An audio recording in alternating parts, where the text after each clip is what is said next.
galera, beleza? Como é que vocês estão, meus amigos? O vídeo de hoje tá que nem 6 partes, tem muita coisa pra gente comentar e várias polêmicas, a começar pela primeira, que expõe as entranhas da esquerda brasileira. No dia de ontem, um servidor público ficou bem conhecido não pelas suas fotos com os ministros de Lula, com a Dilma Rousseff, com Boulos, mas pelos absurdos que ele andou falando sobre os conflitos internacionais. Quero mostrar algumas coisas para vocês e depois prosseguir nesta mesma linha para mostrar coisas especificamente sobre o governo e o PT, que ambos realmente estão decepcionando até mesmo quem fez o L, o consórcio e muitas outras coisas, para depois entrarmos em questões que envolvem esquerda e direita, e aí tem ainda essa questão internacional, e vamos também falar de segurança pública, que é um tema que não dá para deixar de lado. Depois eu quero falar com vocês do Brasil que deu errado, que é o Brasil atual, é o Brasil do Lula. Eu quero trazer para vocês uma série de coisas que estavam sendo discutidas nas últimas 48 horas, desde reforma tributária, imposto do pecado, energia, preço de energia, isso daí acho que deve te interessar. Uma nova ideia que o governo teve para ajudar rádios comunitárias, mas nem vai achando que o governo tá pensando na eleição, né? Ajudar umas rádios já pensando em se eleger. Não, o governo jamais faria isso. Quero falar da Marina Silva, espero que tenha tempo de comentar sobre o texto da Economist e falar do Milei. Temos que falar do Milei porque tem relação com o Brasil dessa vez. Depois tem mais uns temas diversos, de alguns problemas internacionais, na verdade algumas agendas internacionais que estão sendo impostas no Brasil. E se der tempo, eu acho que não vai dar, mais coisas ligadas à área econômica que pela cara do Haddad não tá nada bom. Mas vamos começar e vejam só.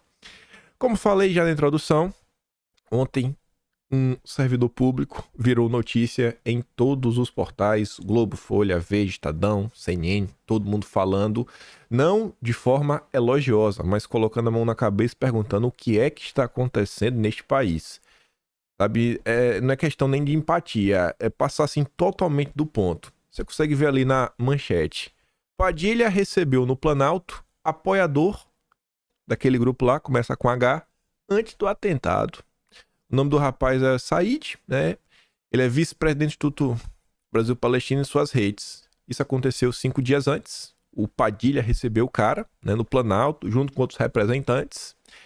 Com a confusão, Said fez uma série de manifestações nas redes sociais, né? Uma série, inclusive a favor do Grupo H, que está causando os maiores absurdos. Em uma delas, ele publica uma foto do absurdo que aconteceu lá na festa eletrônica, abre aspas, porque ele escreveu, os colonos, né, judeus ilegais, sentindo na pele por um dia aquilo que os palestinos vêm sofrendo há 75 anos. Pô, bicho, é complicado, hein? Na outra, ele se manifesta a favor do Grupo H de tomar pessoas e colocá-las em regime fechado contra a sua vontade. E tá falando que isso é resistência. Estou sendo aqui muito eufêmico. E aí, perguntaram pro Padilha, né? O Padilha, assim como outras lideranças e parlamentares do PT, Padilha, não sabia de nada, o cara veio que só me vê, etc e tudo mais. E a CNN fez questão de destacar que, assim como outras lideranças e parlamentares do PT, o Padilha não citou nominalmente a organização, né, o Grupo H, e divulgou uma nota oficial genérica. O PT e a esquerda têm um problema com esse grupo. Eles não conseguem criticar. É tipo pedir pra criticar Cuba. Não dá. É pedir pra criticar o Maduro. Não conseguem. É mais forte do que eles. Aí vejam só. Ali o rapaz. A gente já viu ali a foto dele. Apoiador do grupo. Recebido por Padilha. Atua com ex-secretário de Flávio Dino. Vejam só como são as coisas, né? Baita coincidência. Aí depois que começou a rodar, muita gente quis saber um pouco mais. A turma do antagonista Cruzoé fez uma pequena busca, né, no passado desse cara para saber onde ele atuou nos últimos anos. E você vê que ele é realmente extremamente próximo de toda a esquerda brasileira. Valeu, puxaram a capivara do cara. A ficha partidária do extremista que zombou, né, da mulher que foi sequestrada. Meu Deus do céu. Entre 2019 e abril de 2023, Tenório foi secretário parlamentar ao deputado Márcio Gerri, do PCdoB. No governo de Dilma, teve seu cargo mais alto, trabalhou como chefe de gabinete da Subsecretaria de Desenvolvimento Sustentável da Secretaria de Assuntos Estratégicos da Presidência. Entre 2007 e 2011, foi secretário parlamentar de Gilmar Tato, do PT. Então tem vínculos com o PT, com o PCdoB, vínculos históricos, desde 2007. Fora as fotos. O Dan Lancelotti foi lá nas redes sociais do cara, ele saiu apagando, já apagou o Twitter, não tem mais, o Instagram também já tá fora do ar. Acho que o Dom pegou antes dele desativar o Facebook, mas tá ali, ó. Olha ele com a nossa ex-presidenta Dilma Rousseff. Foto de agora, ó. 24 de março de 2023. Você vê um cara com grandes acessos. Acessos ao alto escalão da esquerda brasileira. Ali ao lado do candidato à prefeitura de São Paulo, Guilherme Boulos. Vejam como são as coisas, né? Estive com o companheiro Guilherme Boulos no seu aniversário. Rapaz, você não chama pro seu aniversário quem você não conhece, né? Esses são os amigos do Guilherme Boulos. E temos uma foto com o homem mais desaparecido do Brasil. Nem tem como falar isso, né? Mas vamos falar assim, porque é a única forma de escrever. Ninguém sabe onde anda, onde está, se está bem, se não está. O ministro dos Direitos Humanos, Silvio Almeida. Onde ele está? Ninguém sabe. Ninguém sabe. Ele desapareceu. Ele sumiu. Cadê papai? Papai fugiu. Lembra do Pânico? Fred Mercury prateado? Cadê? Não sei. Ninguém sabe cadê ele. O que se sabe é que ele também tem uma foto lá com o rapaz aí, né? As entranhas da esquerda brasileira estão sendo expostas. Só não vê quem não quer. Só não vê quem não quer. Você precisa uma rápida busca na internet, tá todo mundo vendo o que tá acontecendo. Mas vamos continuar. Esse é um dos comentários que ele fez, é um absurdo. Não vou nem falar, até tirei ali a imagem. O que eu acho engraçado é a cara de pau de alguns. Mas beleza, vamos fingir. Vamos fingir que tudo bem, né? Que agora eles mudaram. A Madalene Laxo, ela é diretamente responsável pelo estado das coisas atuais. Madalene Laxo era amiga, continua sendo, do Luciano Ayan. Não é só amiga de fazer live. Eles tinham um curso juntos. Gente, live é uma coisa que você às vezes chama o cara. Não é porque o cara foi na tua live, o cara é teu amigo. Mas você fazer um curso, você não faz o curso. Fazer um curso não é fazer uma live. Tem um planejamento, tem várias coisas, tem isso, tem aquilo outro, etc, tudo mais. Madalene Laxo criou todo esse caos de terror que a turma da direita viu já em 2019. A começar com a CPMI das fake news. Aí ontem ela tava, né, daquele jeito. Ela coloca ali a postagem, fala assim, ó. Quer uma prova cabal que o Sleep Giants não luta contra discurso de ódio? Este senhor abaixo, comentando sobre a moça, é colunista do Brasil 247. Esse cara, o cara aí que... Ele foi demitido já, ele foi exonerado. Esse aqui das fotos. Esse que protagonizou esses horrores. Escreve no Brasil 247. Vai ter campanha de desmonetização? Óbvio que não vai. Óbvio que não vai ter. A Madalene deu RT nele, mas como vocês podem ver, ó, este post pertence a uma conta que não existe mais. Ela fala, imagine se esse post fosse de um colunista do Terça Livre, recebido semana passada por um ministro do Bolsonaro. É de um colunista do Brasil 247, recebido semana passada por um ministro do Lula. Sabemos que a indignação será a mesma, afinal, combatemos o ódio, não é mesmo? Aí vem de sarcasmo, de ironia. Essa turma sabia o que estava fazendo. Essa turma atuou para destruir o governo Bolsonaro, os conservadores, a direita, porque enquanto estivesse por aí, eles jamais teriam espaço. E eles acharam que derrubando Bolsonaro eles iam conseguir se colocar como a direita permitida. Até agora não está dando certo. Até agora não está adiantando muita coisa. Vamos ver, né? Como vai ser o desenrolar. Diante de tudo que aconteceu, do que foi exposto, dos prints que rolaram nas redes sociais, vários absurdos. Eu nem vou trazer aqui, porque acho que não é o grande ponto. A turma da oposição, né, os deputados do PL, em especial, pediram explicações a Padilha pelo encontro. Um cara lá, ei Padilha, que coisa é essa? Gente, o ministro tem uma agenda cheia. Pro Padilha, tá com tempo de receber o cara? Pera lá, né? Enfim, A oposição protocolou na Câmara um requerimento no qual pede explicações ao Padilha, em razão do seu encontro com o Said Tenório. O requerimento foi protocolado pelo Luiz Felipe Guimarães e Bragança e lista 10 perguntas a Padilha. Daqui às 10, só vou destacar aqui 6. A primeira, qual a razão da visita?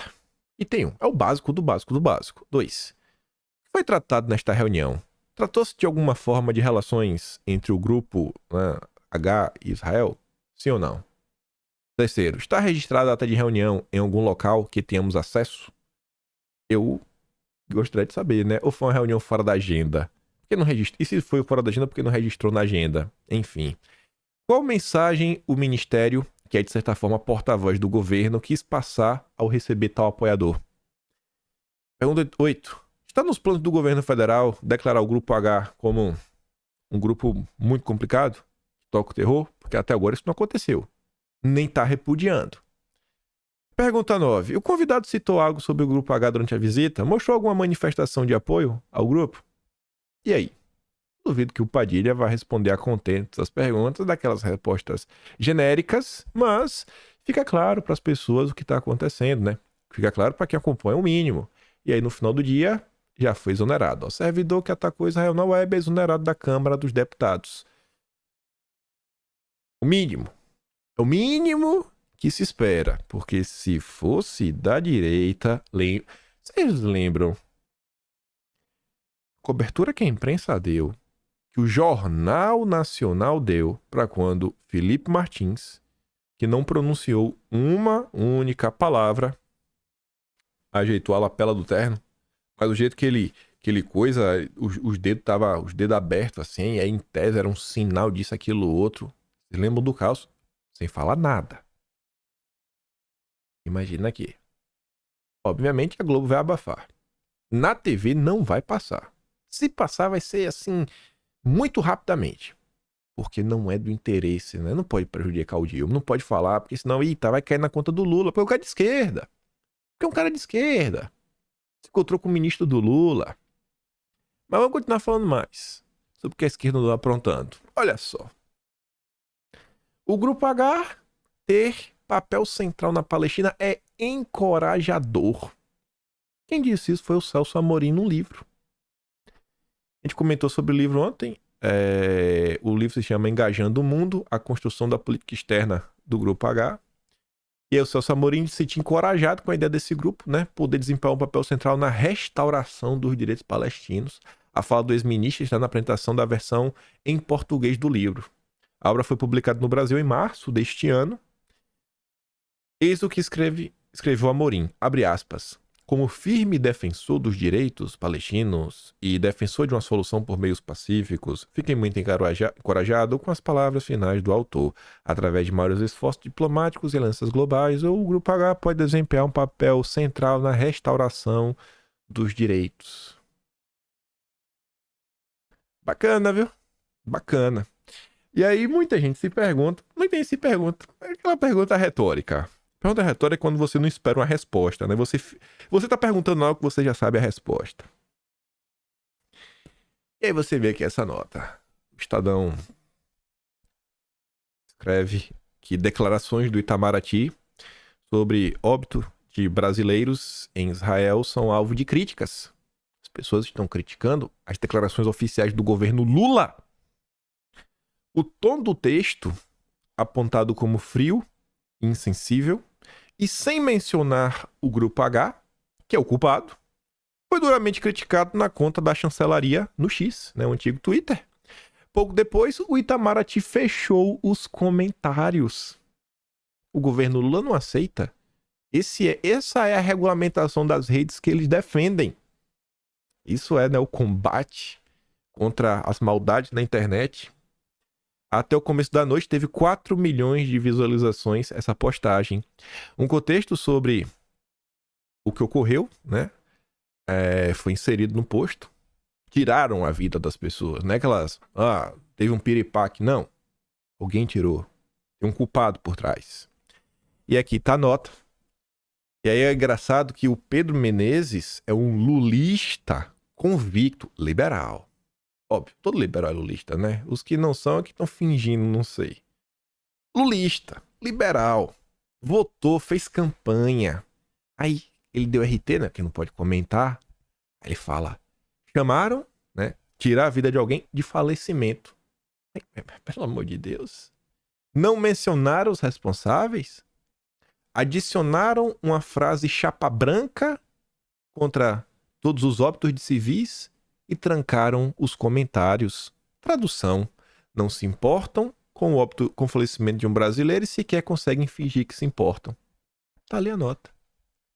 E aí as pessoas, hoje no Twitter, né, não existe mais o monopólio dos fact-checkers, então as pessoas conseguem agora colocar contextos, e lembrando, esses contextos, eles só ficam visíveis quando o algoritmo detecta que pessoas de bolhas diferentes concordam que é algo útil. Não adianta postar uma coisa assim, uma nota dessa, um contexto, falando quem foi o culpado, quem é o responsável e por que a pessoa faleceu. Não adianta colocar aí 1 milhão de bolsonaristas, falar, esse contexto é importante, vai lá, dá um fact-check no Lula. Não. O algoritmo tá lá, o algoritmo entende. O algoritmo entende. Então precisa de bolhas diferentes. Olha, realmente, pessoas que de direita, esquerda, centro, pra cima, pra baixo, estão vendo que esse negócio aí realmente faz sentido. E tá ali.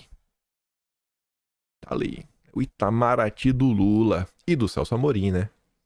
Ele não manda, ele manda sem mandar, né? É o cara que manda, mas não é o ministro. Vamos continuar. Aí você vai pro Legislativo, ainda para falar da esquerda.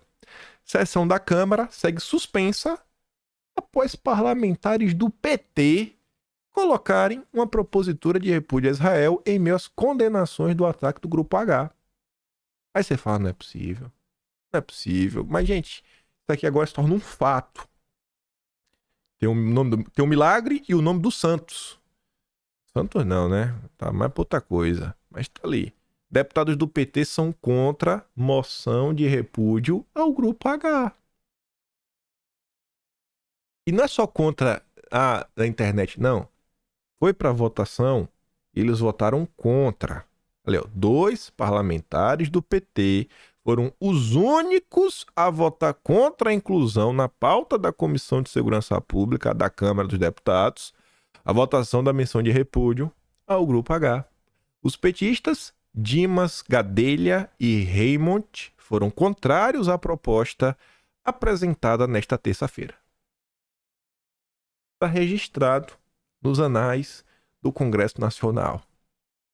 Não é um posicionamento dúbio da internet, não. Eles votaram contra. Um baita print aí pra vocês mandarem, né? Para as pessoas. Falar aqui, ó, cara, isso aqui não é achismo, isso aconteceu. Vai mandar para os seus colegas. Uma parte dos prints são bem úteis, né? Mas vamos continuar. De onde que você não espera que realmente não sai nada, né? MST chama ação horripilante do Grupo H de brava resistência.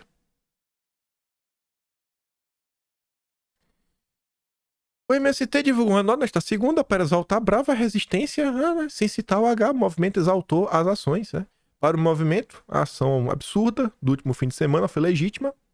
A resistência, né? Bababá, reagiu de maneira legítima às agressões e à política. Eu vou continuar. O MST é um movimento amplamente abastecido de dinheiro público e fortemente ligado ao governo Lula e ao PT. O partido do atual presidente também já defendeu abertamente o Grupo H no passado. Esse último parágrafo, óbvio, é a opinião do jornalista, o Robson Boninho, um lulista. Mais um lulista que tá tristinho com os posicionamentos recentes, né, da turma da picanha. Tá tendo um grande desgaste, né? Mas eu quero saber, tá? Esse desgaste vai fazer o quê? Que as pessoas realmente comecem a importar com o Brasil? Eu acho que não. Aí, ontem teve outro evento também que circulou bastante nas redes sociais. Um vídeo.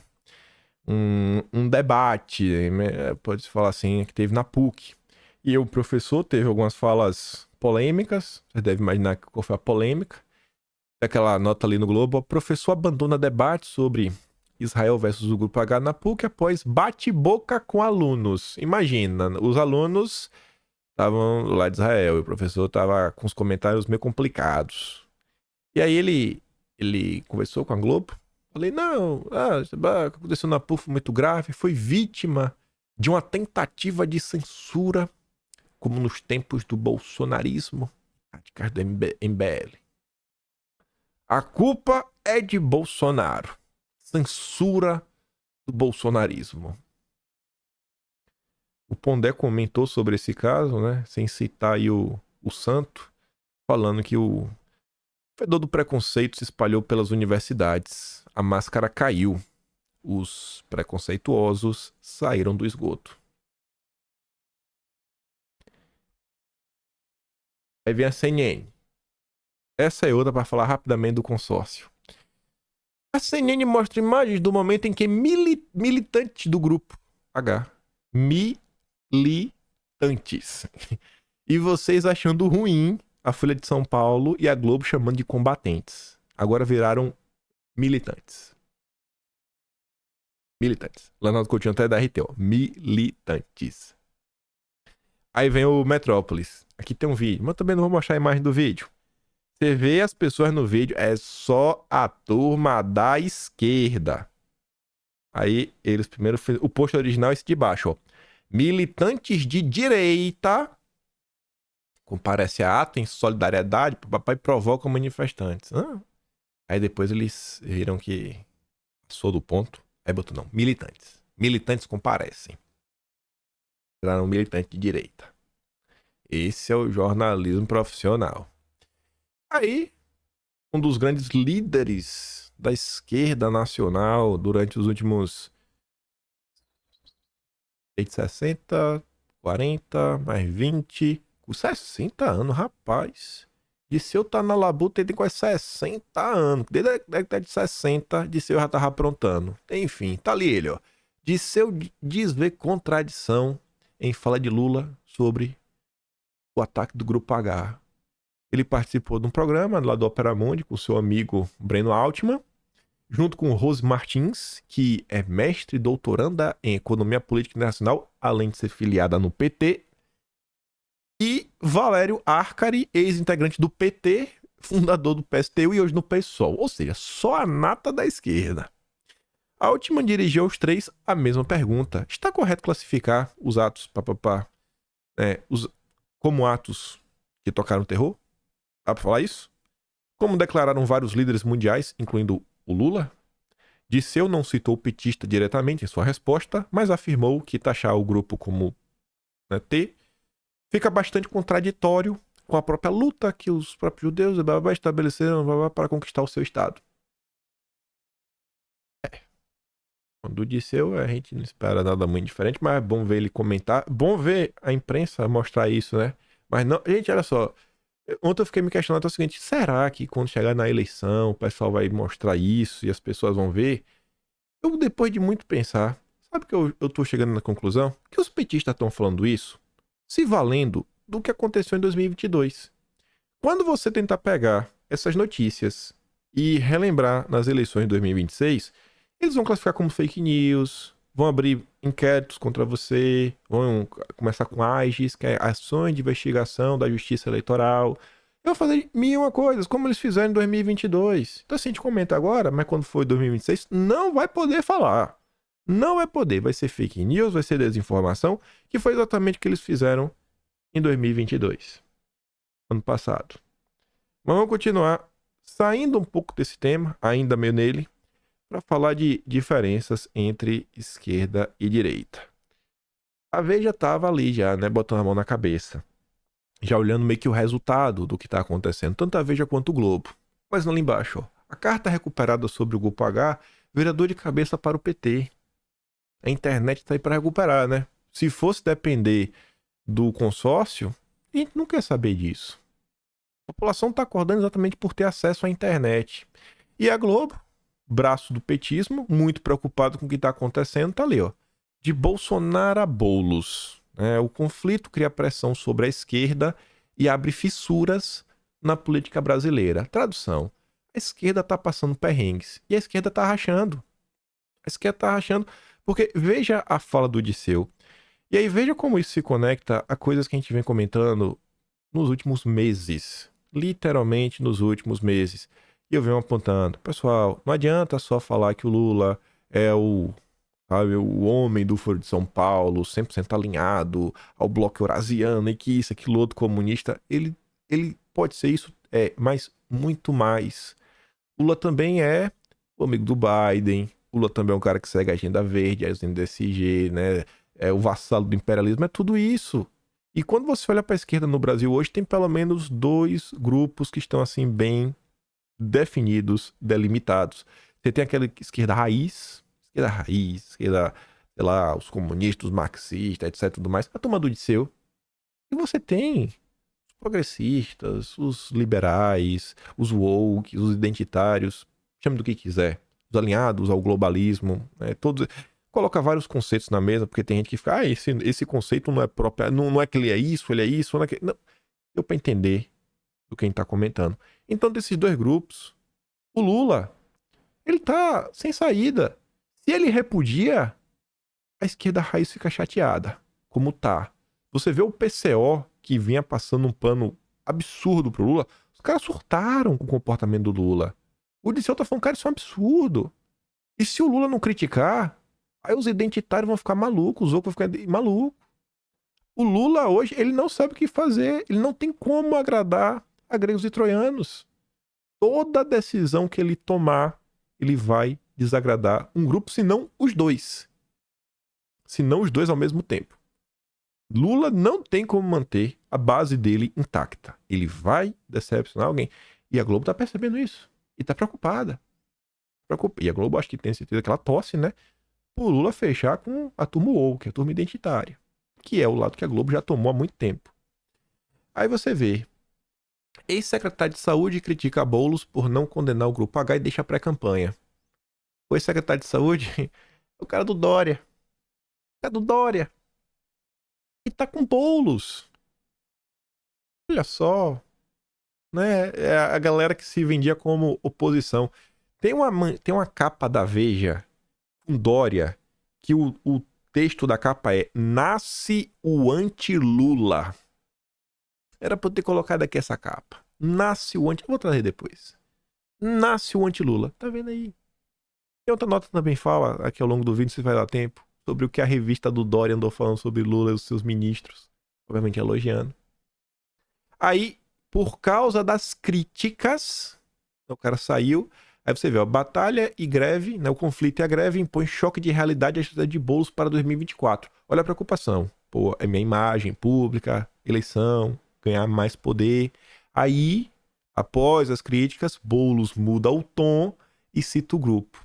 O ajuste veio após Boulos ter sido criticado por não mencionar o grupo em suas primeiras manifestações. Ao mesmo tempo, ele critica o grupo, só que na mesma mensagem que ele critica o grupo, ele também criticou o Netanyahu, a quem se referiu como extrema-direita. Uma coisa que eu acho que também vale comentar, desde o início do vídeo. Vocês perceberam que a gente... Olha o tanto de coisa que a gente já comentou. Estamos aqui há 28 minutos. Até agora a gente não falou do Brasil. As redes sociais estão assim. A gente comenta sobre o que a esquerda está fazendo. Mas olha como o que ganha o debate público é a esquerda, as confusões da esquerda, o que está acontecendo lá fora. Mas o Brasil nunca está em espaço.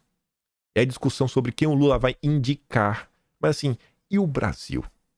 Quando o nosso Brasil vai virar notícia? Vai virar preocupação? Aí, como eu falei, né? A gente já, quase para fechar esse tema, olha, quem vem na minha linha da extrema-direita, vem lá o Gabeira. A lição que eu tiro para o Brasil, e acho que devemos analisar bem, é que governos de extrema-direita, embora falem em segurança, mostrem que são os principais baluartes da segurança de um país, acabam enfraquecendo a própria segurança do Brasil. Ou, desculpa, do país. Quais são os estados com menos segurança, vamos falar assim, que tem menos segurança? Os estados governados pela esquerda nas últimas décadas. São os estados governados pela esquerda. Quais foram os períodos que a insegurança tomou conta? Períodos que a esquerda estava na presidência da República. Essa é a realidade. Mas a turma da Globo tá lá pra passar pano. Até quando fala de Brasil, não é de Brasil. É fazendo politicagem utilizando o Brasil. Já pensando em eleição. Aí você vai para as questões de segurança pública. Ontem o Flávio Dino foi convidado para falar sobre 19 temas diferentes. Não foi, fugiu.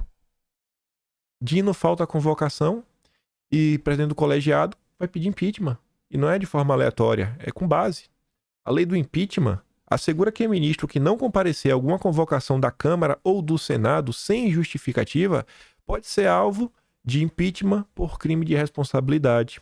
O presidente do colegiado Sanderson, do PL do Rio Grande do Sul, disse que fará um pedido pela cassação. Nós tomaremos as medidas embasadas na Constituição. Era a Comissão de Segurança Pública.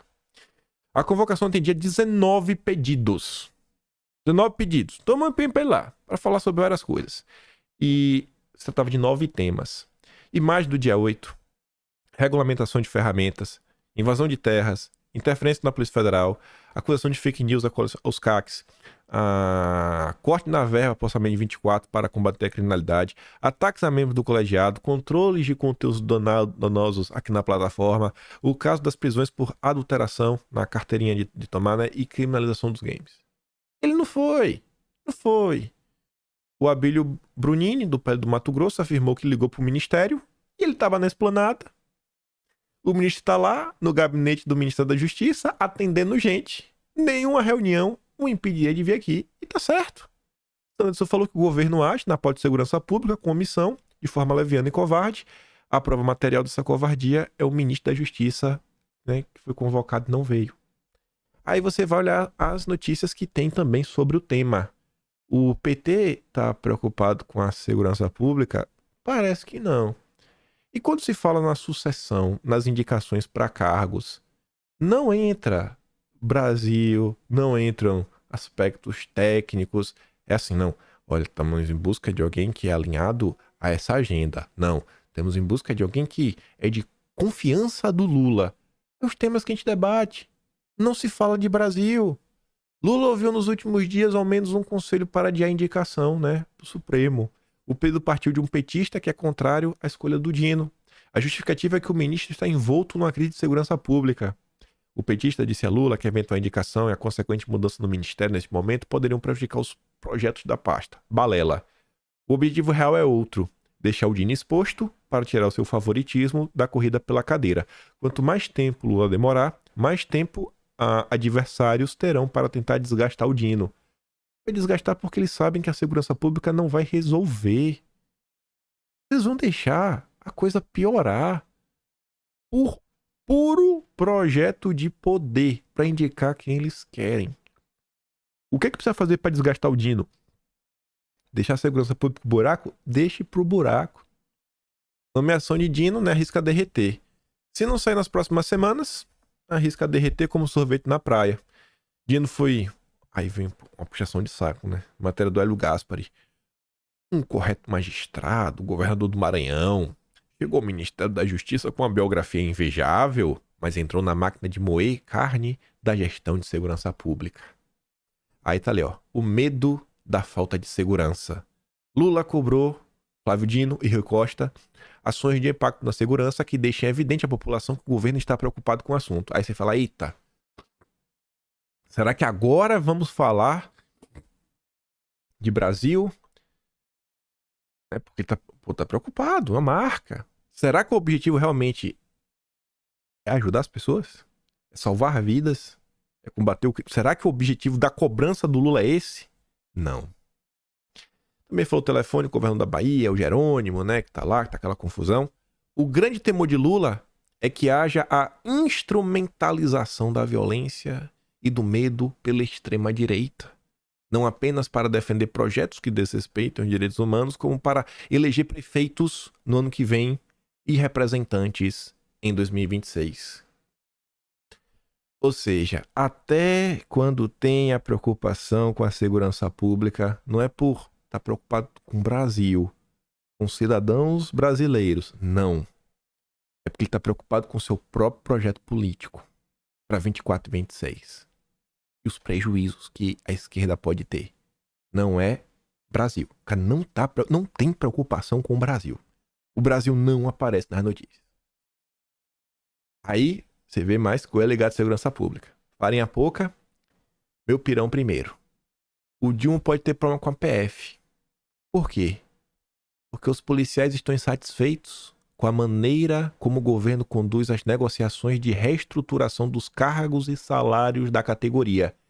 Aí você vê, né? Aí você vê, assim, inclusive, a explicação da galera. Você vê como a gente tá num estágio profundo, sabe? Eu não sei nem como descrever isso. Não sei, sabe? De desilusão, de desespero, de, sei lá, de individualismo, de egoísmo. Mas as queixas somam-se a fatores políticos. Interlocutores com acesso a andares mais altos da PF ressaltam que a corporação foi a menos contaminada pelo bolsonarismo. Olha, nós não somos bolsonaristas e não estamos bem tratados. Meu Deus do céu.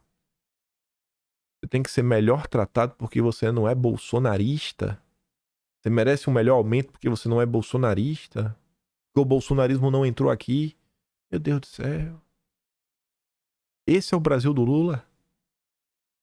Esse é o Brasil do Lula que a Rede Globo tanto apoia?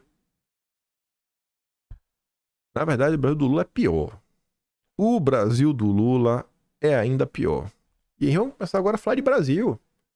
De notícias que estão acontecendo. Que são notícias que não estão ganhando a repercussão dos últimos dias. Entendo essa fase que tá, eu acho que dava mais um tempo. Os especialistas estão começando agora aí nos podcasts para falar sobre o que está acontecendo, as visualizações estão lá em cima, etc. Mas é o padrão. As pessoas, sua grande parte, são assim, vida que segue. Mas vamos olhar algumas coisas que vão afetar a vida de todos os brasileiros. Reforma tributária, o texto aí deve ser apresentado até o final do mês, o relatório do Eduardo Braga. E aí, a turma do Metrópolis nos informa que as ONGs, os zongueiros, pedem para o Senado manter o imposto do pecado na reforma. Mantenham. A carta assinada por mais de 130 organizações. Pessoal, de novo, olha só.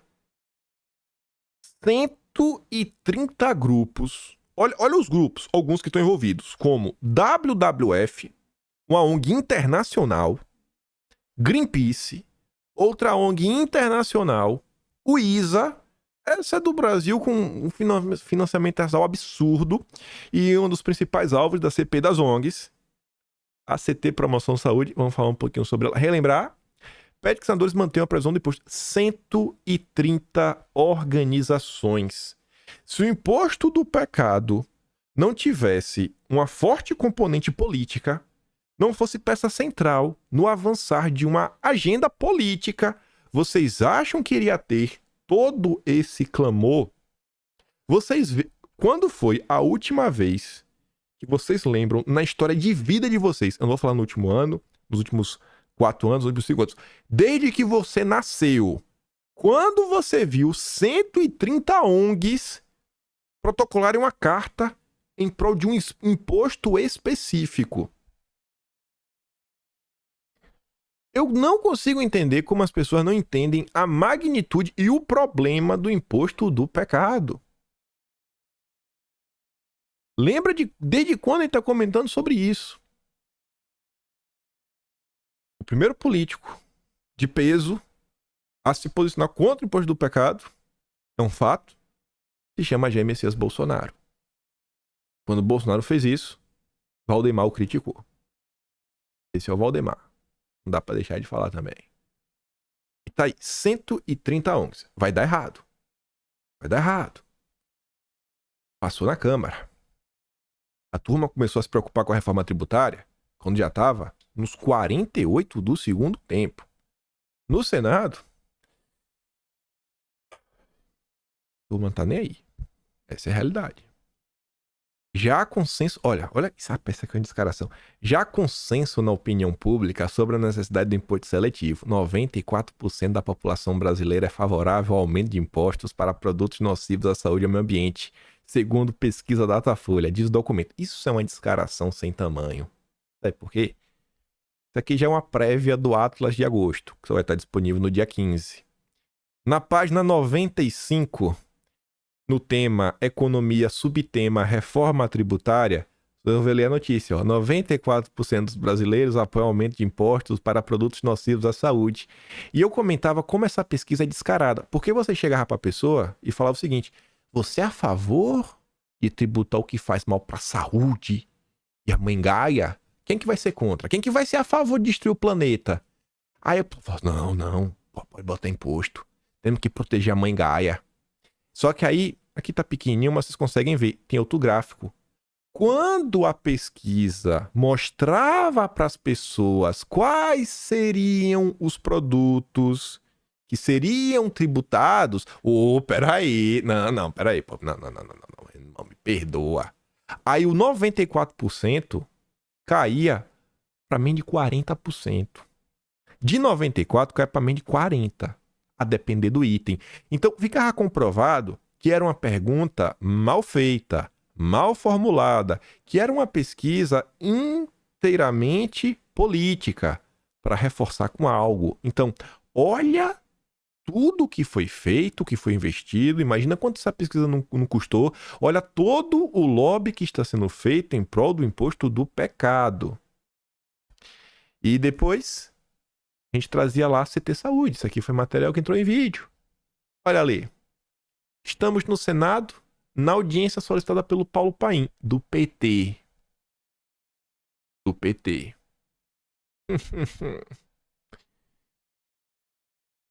Tá entendendo?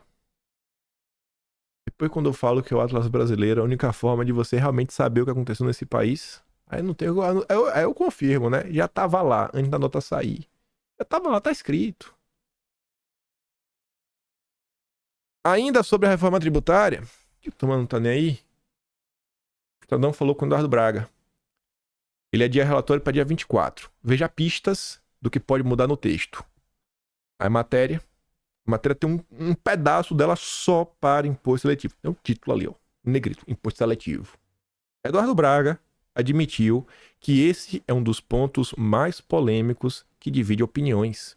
Segundo ele, é preciso ter como critério que será um imposto extrafiscal como substituto do imposto sobre produtos industrializados, o IPI.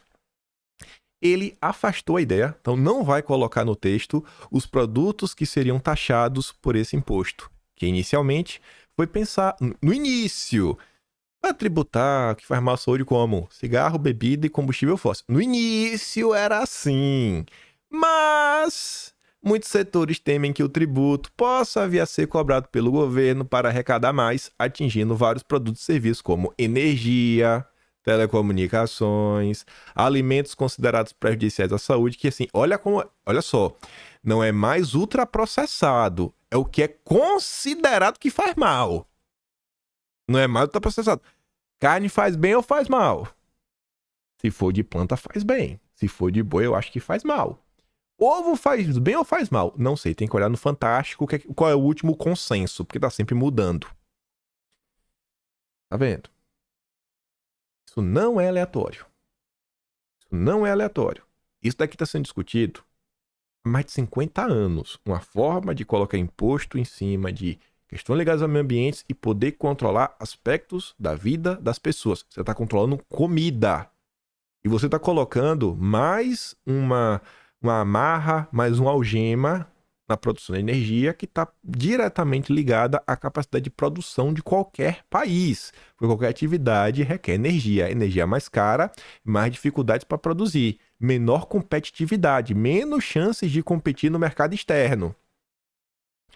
Deixa de ser uma ameaça, né? Os outros países, ainda que você tenha uma mão de obra barata, porque você está gastando tanto na produção. Nada disso é aleatório. Aí você vê. Já puxando para energia. Não falei isso de forma aleatória. Governo cede às montadoras e pode tributar carros elétricos já em novembro. Olha aí o governo verde. Governo verde, mais farinha pouca. Meu pirão primeiro. Os modelos podem ficar até 35% mais caros. Vocês acham que o estímulo... Gente, olha só. No início vai ser estímulo verde. No início é estímulo. Depois, você sobretaxa o que não é verde. Então, no início, o verde é 35% mais barato. Depois, o verde igual, você perde 35%. Mas, para você manter o verde mais atrativo, aí você aumenta o imposto do outro. Vai acontecer isso. O imposto do pecado tá aí. O imposto do pecado tá aí. Porque você tira os 35%, mas você coloca o imposto do pecado em cima do que não é verde. O que não é elétrico. A volta do imposto de importação para modelos de bateria foi sinalizado pelo próprio Ministério do Alckmin durante reuniões fechadas com a Anfavea, que é a Associação dos Montadores que produzem no país, e a BVE, a Associação das Montadoras de Veículos Elétricos. O próprio Alckmin, a turma do Alckmin falou disso, espontânea vontade. Aí veja, Brasil tem a conta de luz que mais pesa no bolso entre 34 países. E o mais engraçado de tudo é que a matriz energética brasileira deveria ser uma das mais baratas do mundo. Desculpa. Isso é absurdo porque o preço deveria ser um menor porque a matriz energética brasileira é composta majoritariamente por hidrelétricas. Gente, o custo de uma hidrelétrica não dá para sequer comparar com o custo de uma termoelétrica. Água tá descendo o rio abaixo o dia inteiro. O dia inteiro. A termoelétrica, tu tá queimando carvão. Tu tá queimando o dia, tá queimando alguma coisa. O custo deveria ser... É absurdamente maior. Absurdamente maior. Mas mesmo o Brasil, com a matriz energética que deveria ser baratíssima, o custo tá lá em cima. O custo de produção. Tem algo errado acontecendo. O que é que a Itaipu tá gastando seu dinheiro? Se lembra que saiu a nota falando sobre os gastos bilionários que a Itaipu vai ter nos próximos anos? Financiamento disso, financiamento daquilo outro, publicidade, eventos, né, anti-Lava Jato com a turma do Dilma. E era a nota da Folha de São Paulo que ainda falava o seguinte: se Itaipu não gastasse com isso, poderia reduzir o preço da energia para o consumidor. O governo Lula não quer isso. E para você ver como é absurdo, o brasileiro pagou $34 em média por 200 kW. Um valor parecido com o polonês. A Polônia não tem hidrelétrica. O polonês pagou 34, 39. 39 centavos a mais. Só que na Polônia, eles ganham o dobro per capita, né? Um dobro. A renda per capita deles é o dobro. E eles só estão pagando 39 centavos a mais. A Turquia, que não é nenhum exemplo de país desenvolvido, a energia lá é R$17,90. É basicamente metade. Como é que a Turquia consegue produzir energia a metade do preço do Brasil? Aí você fez, então peraí, vamos para outros locais. Canadá. 60% da geração de energia vem de elétricas. Assim como o Brasil, né? Seguida de outras renováveis. É bem similar ao Brasil. No entanto, os mesmos 200 kWh, $10. No Brasil é 34. Desculpa. $10 a menos. Foi 24 lá. Lá foi 24. Ao invés de 34, lá foi 24. Só que lá, a per capita... Meu Deus do céu, né? Não precisa nem falar. Ainda per capita lá $55 mil. Botou aqui o recifrão, mas tá errado. $55 mil. No Brasil é 9. Estados Unidos tem feito investimentos pesados em renováveis, mas a estrutura energética dos Estados Unidos ainda é o inverso. Quase metade da geração de eletricidade vem de térmicas movidas a combustíveis fósseis como gás e carvão. Ainda assim, o seu custo é inferior ao do Brasil, $30,25. O Brasil tem energia mais cara que países que queimam carvão. Isso é inaceitável. Como é que a gente vai conseguir competir com os outros países? Como é? Aí vem o Alexandre Silveira, ministro de Minas e Energia. Ministro leva projeto de energia limpa a investidores dos Estados Unidos. Tradução. Vou lá falar com a BlackRock. E aí ele vai pra lá pra falar que o Brasil tem segurança jurídica. Vocês estão vendo, né? Segurança jurídica. Estabilidade regulatória. A gente não mexe muito nas regras. Não. Regras claríssimas. E democracia sólida.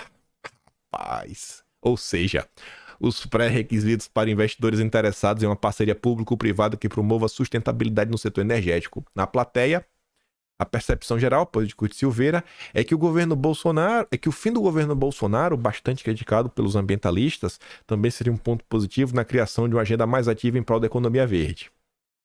Beleza. Mas ele falou, né? No Brasil você tem estabilidade regulatória, regras claras, segurança jurídica. Eu ia relembrar a notícia que saiu de como o governo deu uma rasteira em diversas empresas nacionais e só a empresa do Elon Musk se adequava ao que eles queriam, né? A questão regulatória no Brasil é sensacional. Sempre corta pros amigos. Só que aí saiu ontem.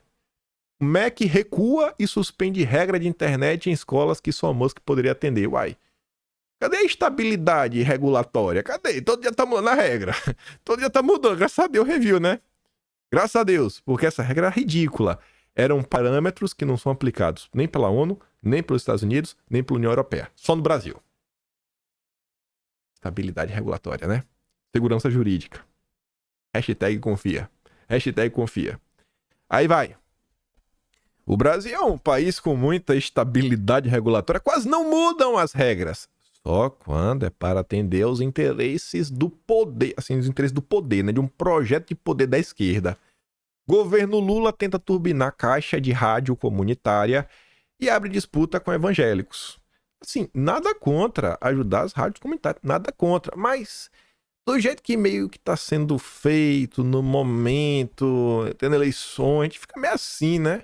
Tanto que você vê, ó, o governo do Lula abriu uma disputa com rádios comerciais evangélicas em torno de mecanismos para fortalecer o caixa de emissoras comunitárias.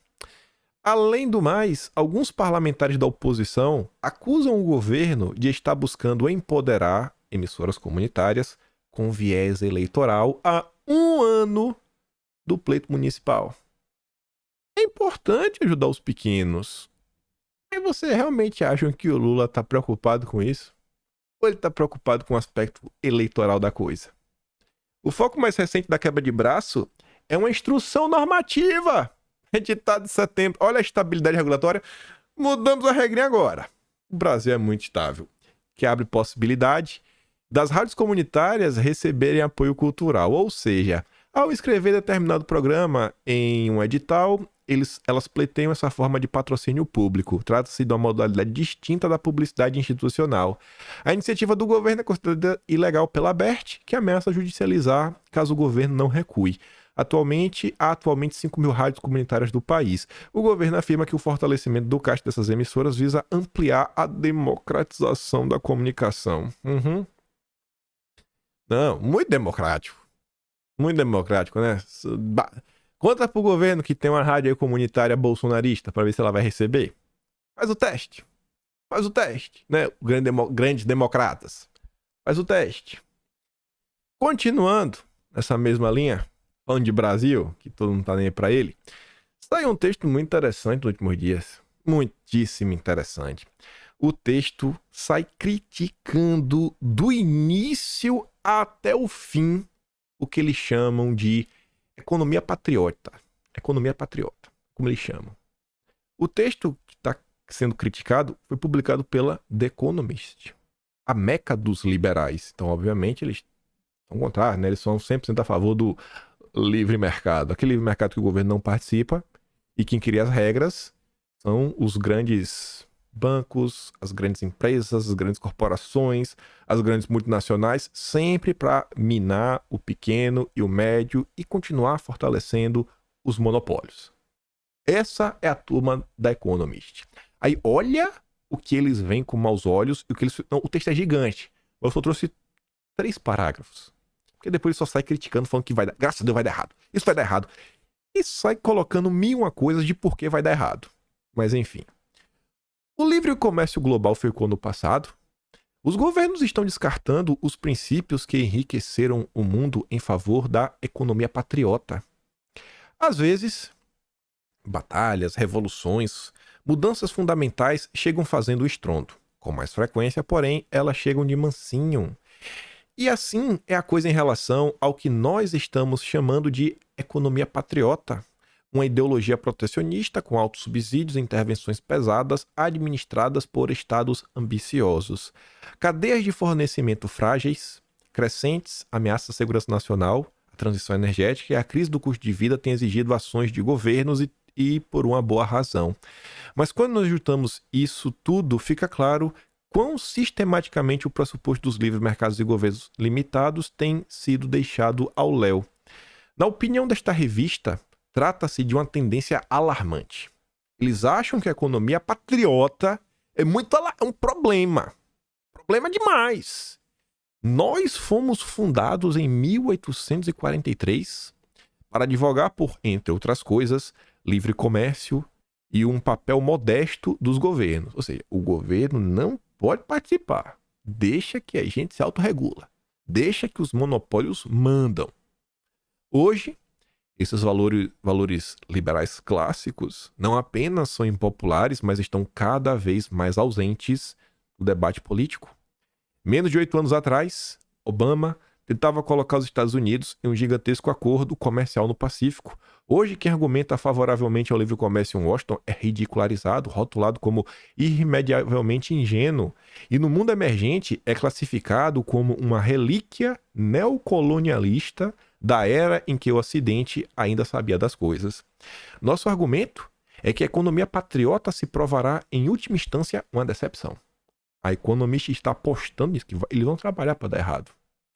A boa notícia é que, eventualmente, ela destruirá a si mesma.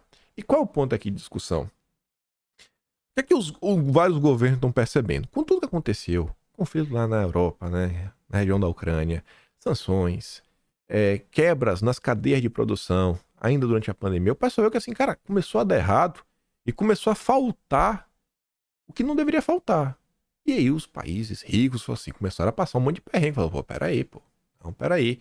E eles começaram a ver que é o seguinte, não dá pra pensar que ainda estamos em 1980, quando os Comuna naquele país vermelho, tava de boa, dava pra controlar. Tô olhando agora e falei, e tá aí agora? E Taiwan? E se perder Taiwan, quem é que vai fornecer semicondutores? Vai fazer como? Vamos ficar nesse eterno conflito, nessa eterna tensão? Ou vamos construir fábricas aqui no nosso país? E agora os comandos estão crescendo, estão ficando ousados. Estão começando a ter as suas próprias patentes, os seus próprios produtos. Você pega, por exemplo, carro elétrico. É a Tesla, bam. Agora já tem a BYD, né? A BYD. E aí? Tá vendendo muito. E agora? E se ele não quiser mais fabricar? Não, nossa fábrica agora vai ser só para fabricar os nossos produtos. E aí? E o dinheiro das patentes que vai para alugar isso, vai para onde?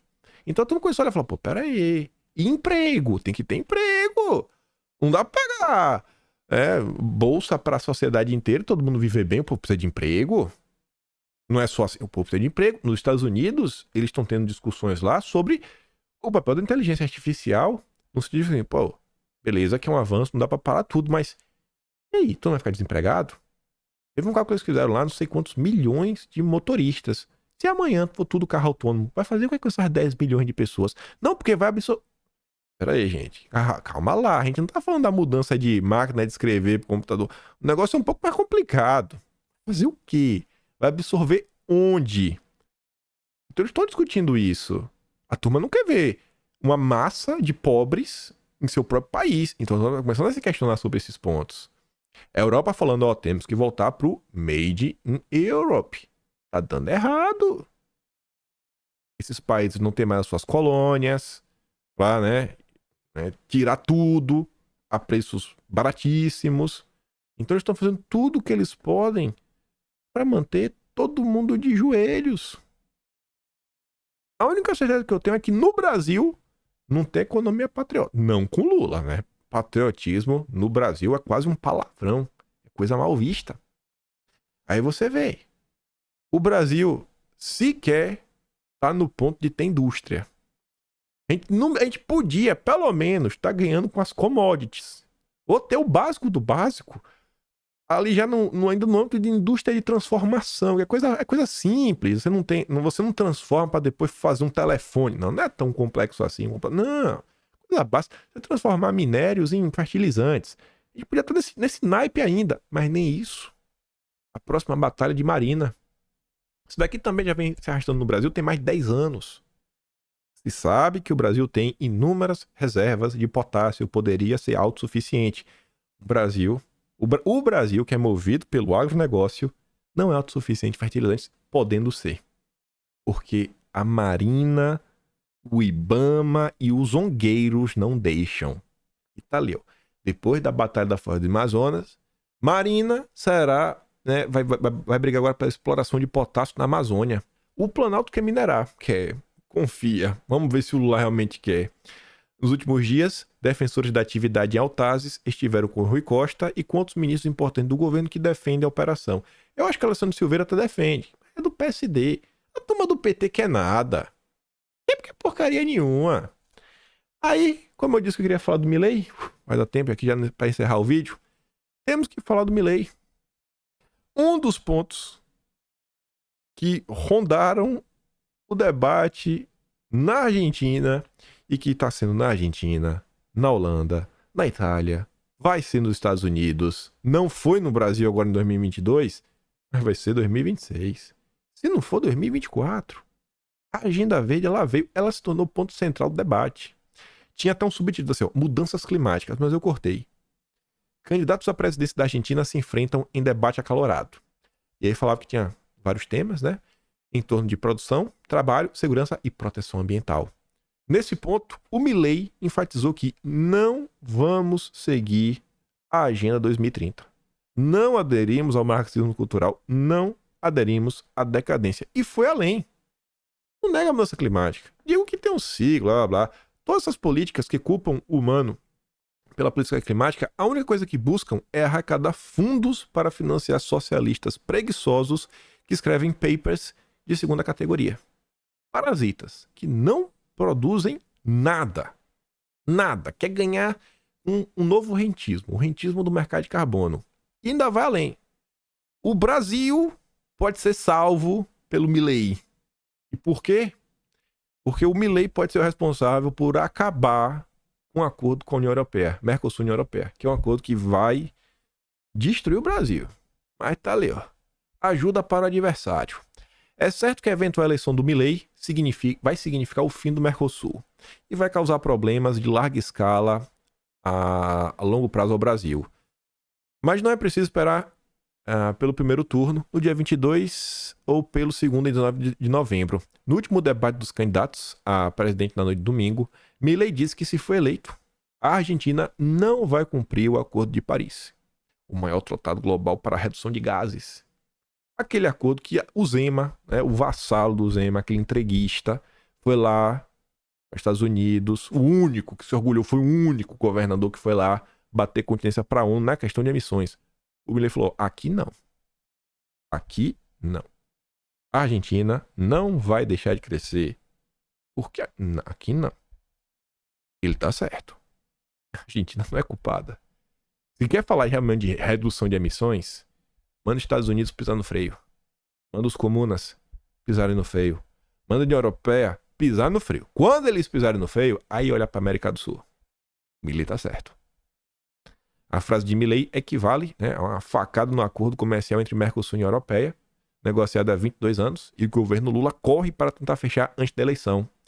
Ao dizer que não vai cumprir o acordo, Milei enfraquece absurdamente a posição do Mercosul na negociação.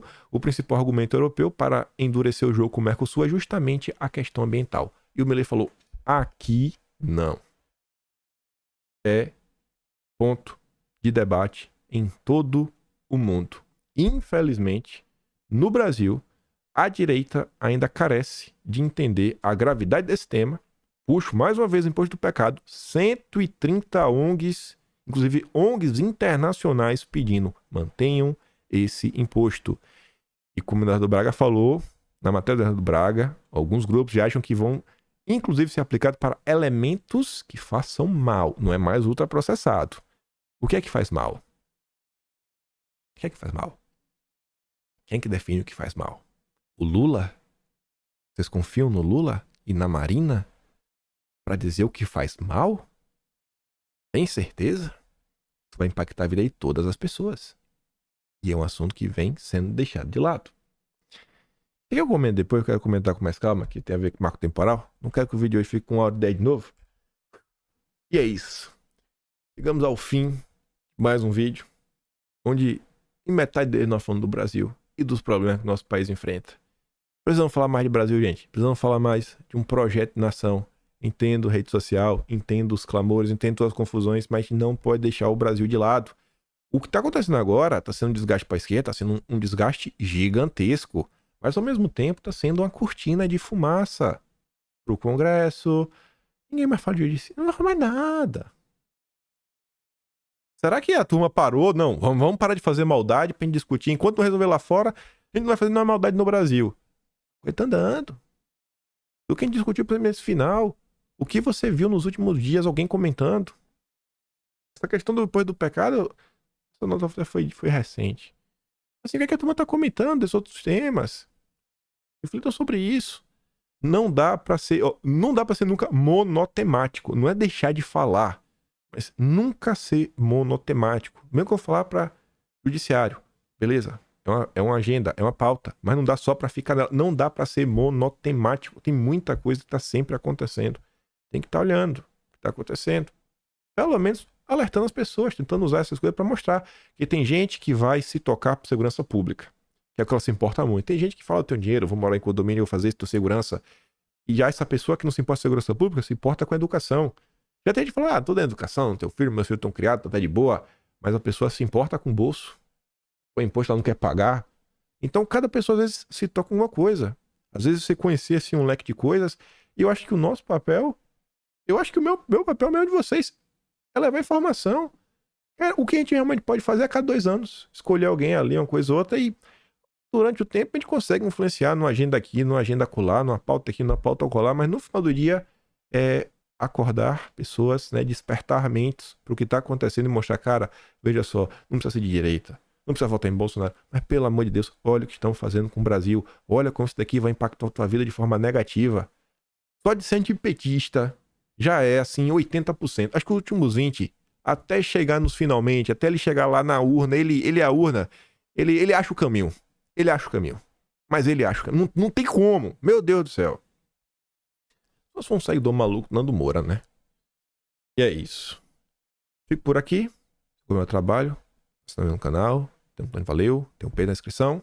Tem um Atlas brasileiro. Kimpai.com.br. E deixo aquele grande beijo e peço: compartilhe o vídeo. Compartilhe o vídeo e volta amanhã. Que eu espero estar aqui. Aquele grande beijo, abraço, tamo juntos. Valeu, meus amigos. Fui!